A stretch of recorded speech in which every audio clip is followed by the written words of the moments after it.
Okay, so now we're going to look at the reactions. I'm going to do oxidation of metals with acids and salts. Okay, we're going to get displacement reactions. Basically, we're dealing here with a single replacement or single displacement reaction.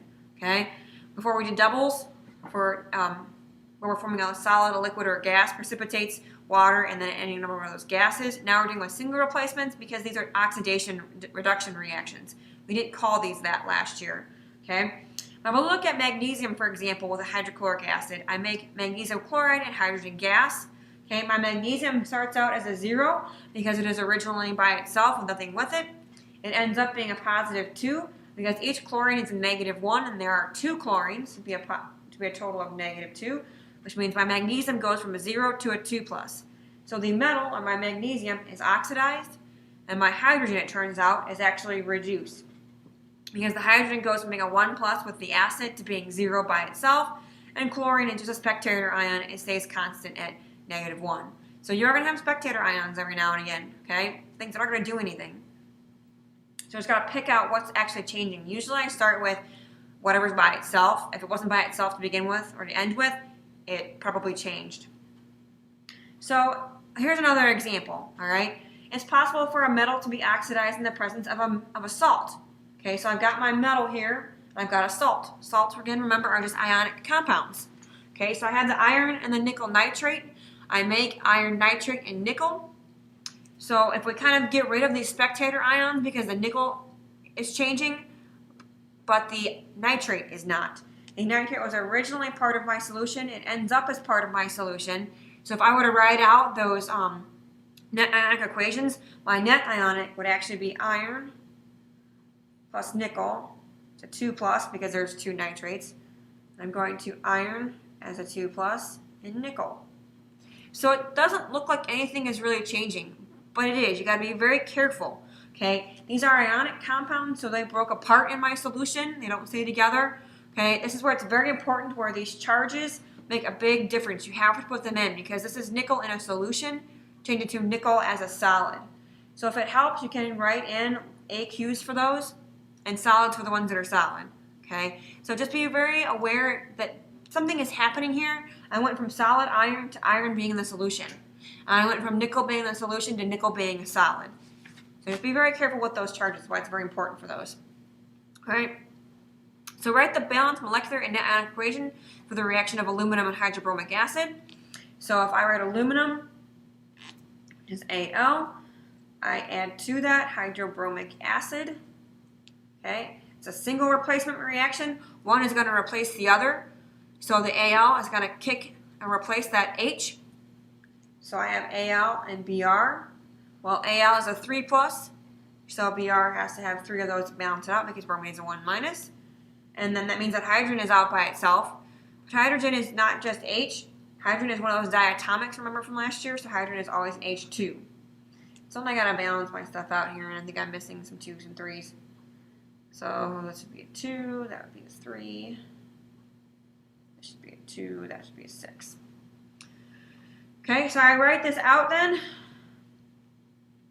My aluminum is a solid, so I got to keep that there. It's not breaking apart. It's aluminum. It's a solid metal can, if you want to think of it that way.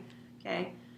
HBr. HBr is a strong acid, which means it should totally break apart in my solution.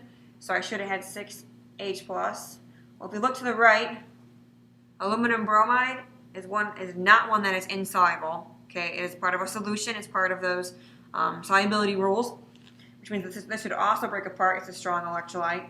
So that bromine's not going to go anywhere. If you don't see that right off the bat, put the bromine in and you'll notice that they cancel. And I'll have 2Al plus 3H2. And that would be my net ionic equation there. So my aluminum went from being a solid aluminum, I'm sorry, I should have a, here we go, to being in a solution, and my hydrogen went from being in solution to being a gas.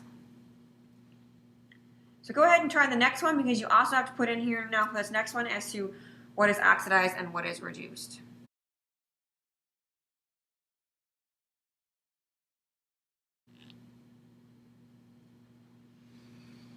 So you should come to find out that my magnesium is oxidized and my cobalt is being reduced. And that should be your net ionic equation. Okay, the last thing we're going to look at here is the activity series and what this is. We did this last year. Okay, activity series are organized from most active to least active. The most active ones are the easiest to oxidize, meaning they really want to form a compound in a solution. So if we look back up the top here, for example, this magnesium was one that was being oxidized. So magnesium is more active than cobalt. Magnesium went here and kicked out the cobalt out of the way and said, nope, I want to be part of this compound and I want to be part of the solution here. So the most active ones are on top, the least active ones are on the bottom, and those are the hardest to oxidize ones. Now you don't get the activity series anymore. The AP test says that they will instead give you a reduction potential list, and we'll look at that in class. It's kind of a flip-flop or upside down of the activity series. Basically, you're going to have these reduction potentials, which are reductions, so they're the exact opposite of most activity series that are seen to be oxidized. Okay, so for example here, okay, if you place some copper in a solution of silver ions, then your copper ions can be formed because copper is above silver in the activity series. So copper here will go and kick out the silver. Copper will be part of the solution, and now silver is out by itself. So copper is more active, it's easier to oxidize than silver. Okay, so let's try these two and then we're done. So which of the following metals will be oxidized by lead nitrate? So it's asking if I'm going to add something to lead nitrate,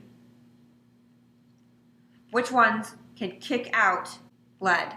Can zinc, copper, or iron? Can they be oxidized by?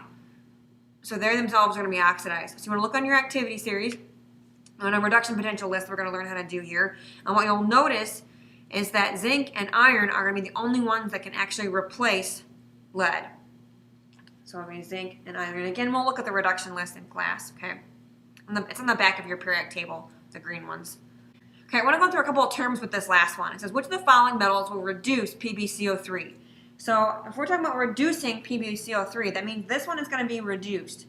And so we call one of 2 or 3 of these, however many it is, we call those reducing agents because they are causing PbCO3 to be reduced.